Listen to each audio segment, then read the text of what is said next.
Good afternoon, everybody. My name is Christiana Davidson, and I'm a psychotherapist and a hypnotherapist, and I specialize in the area of narcissistic abuse in the family system and how it impacts us in childhood so greatly um, and affects our lives as adults. But I also offer real hope, real tangible hope for getting your life back. The topic today is called the gender agenda, and it's part two.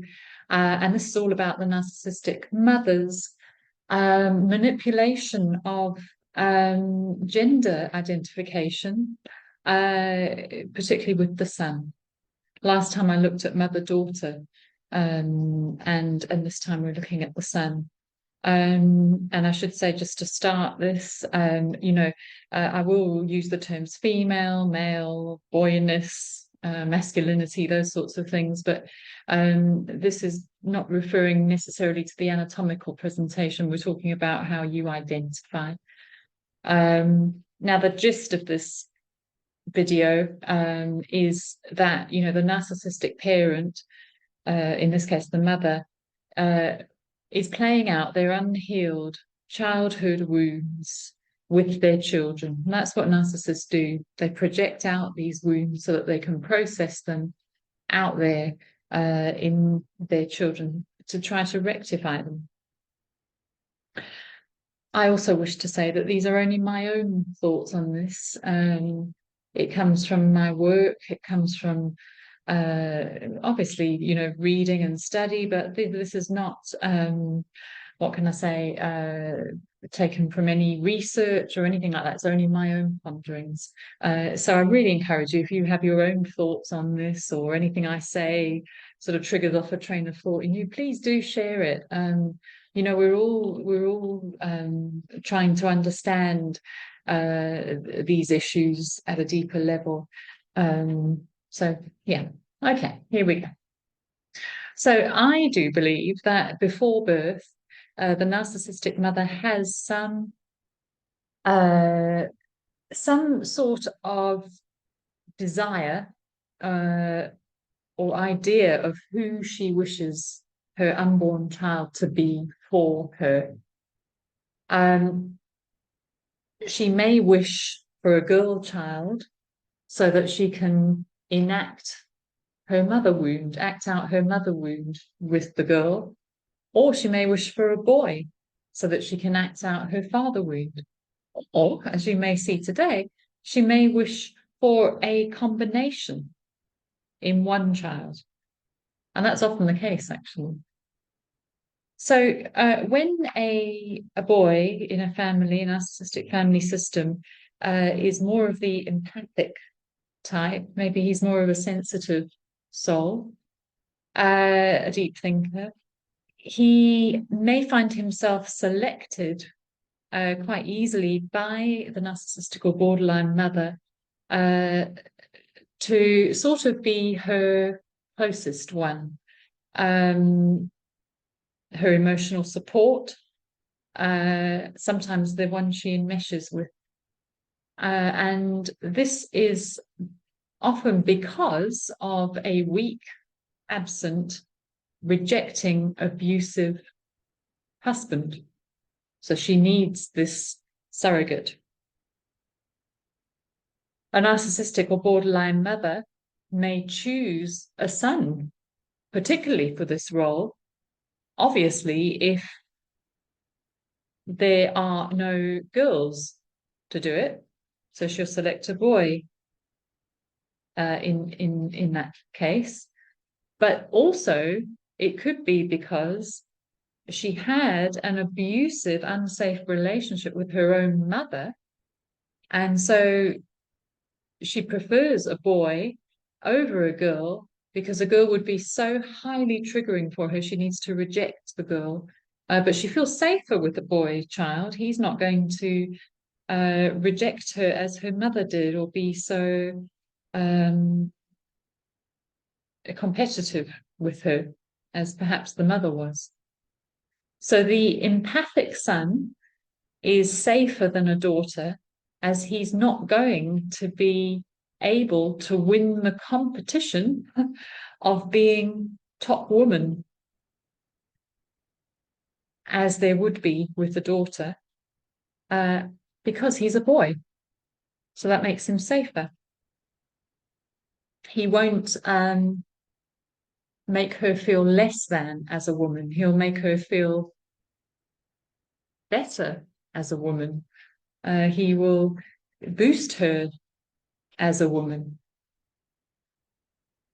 So she gradually supports or suggests or encourages this son's rejection of his masculine traits, his boyness.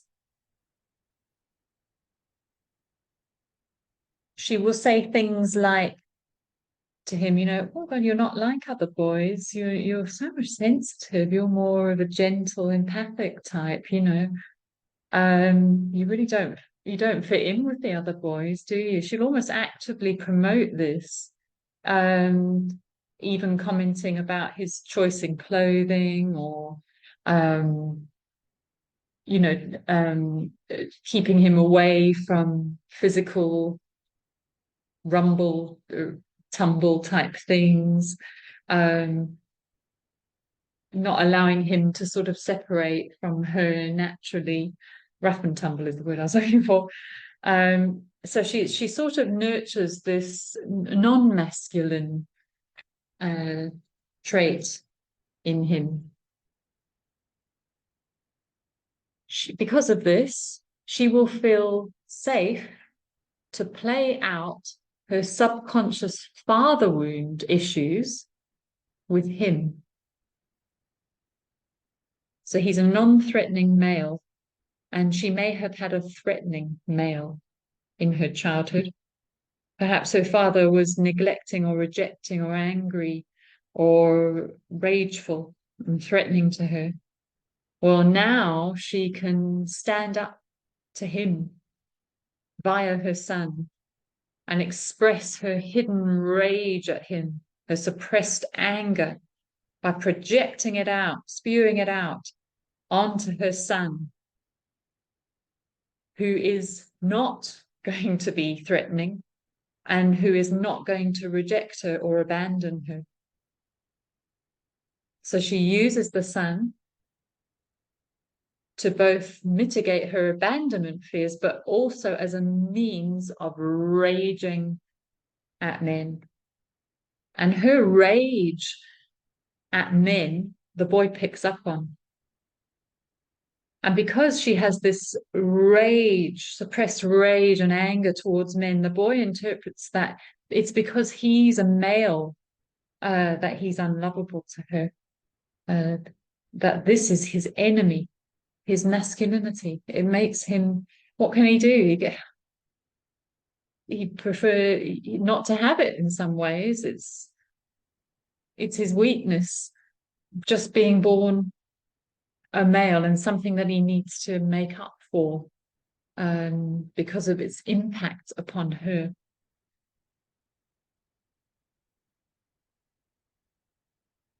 So he almost joins forces with mum in a sense of this disappointment with men, disappointment with maleness. For the narcissistic mother as well, the fact that her son is rejecting his masculinity and in a sense almost emulating or associating himself more with her, her womanliness, the feminineness, is in a sense high praise for her.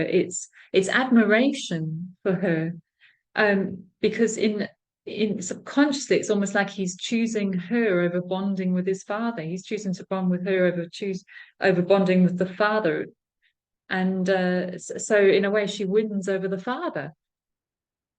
But also he is the substitute male that's not going to abandon her like her husband might.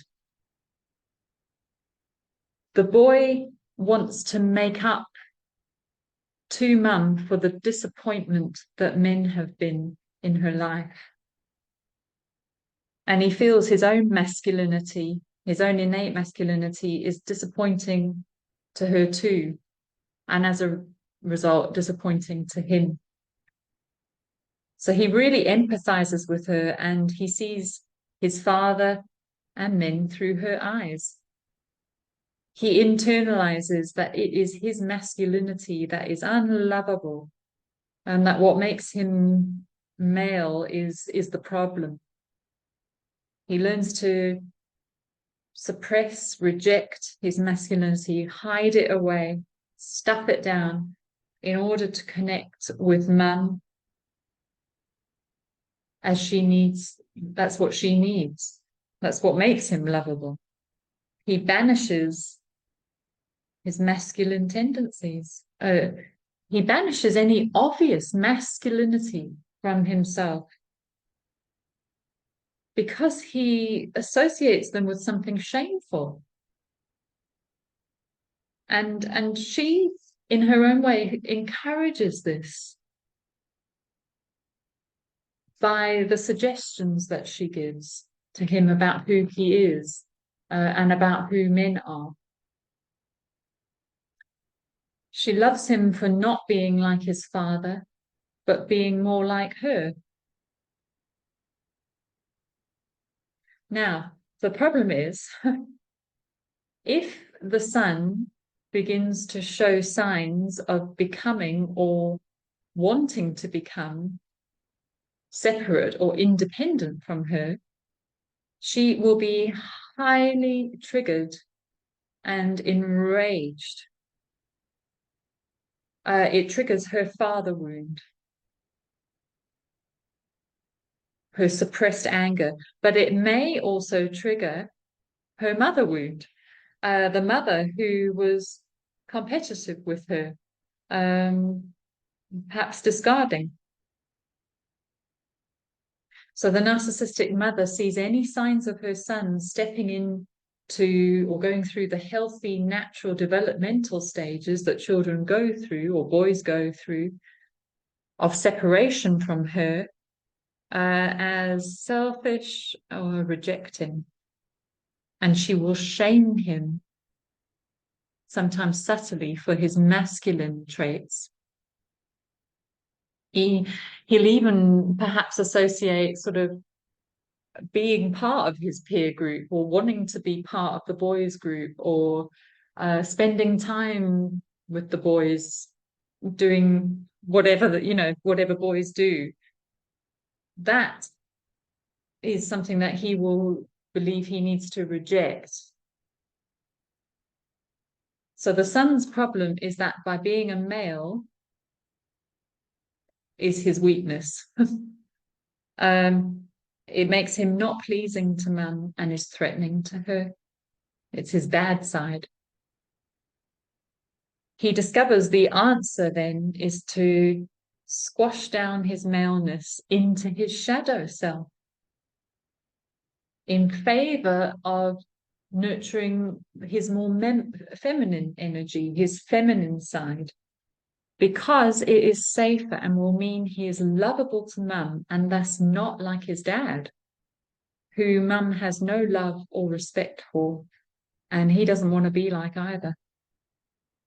He loathes his masculinity, his suppressed masculinity, and will try to continue to keep it suppressed. Any pleasure or affinity with being a male is forbidden. It's a forbidden thing to him, subconsciously, because it's a survival thing. It was a survival thing in childhood. To delight in being a boy was something that could get him rejected or abandoned by mother. And that's what he's what belief is still running the show.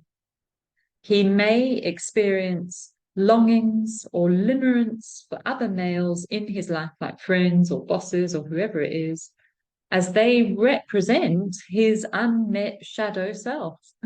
Like he's seeing this suppressed shadow self, and we can often have these limerent feelings for our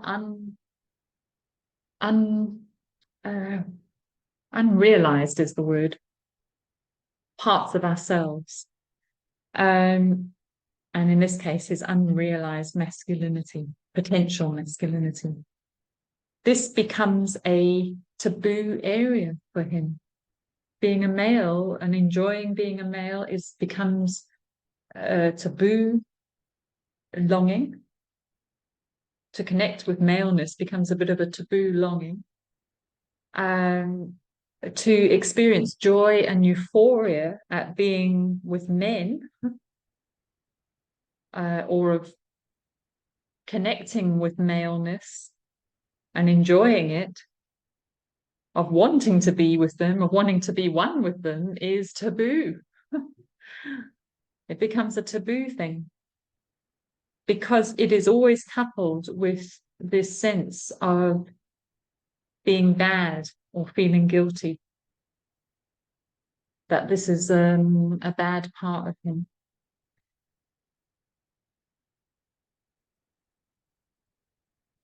So these young boys, they're caught in a very difficult situation here. You know,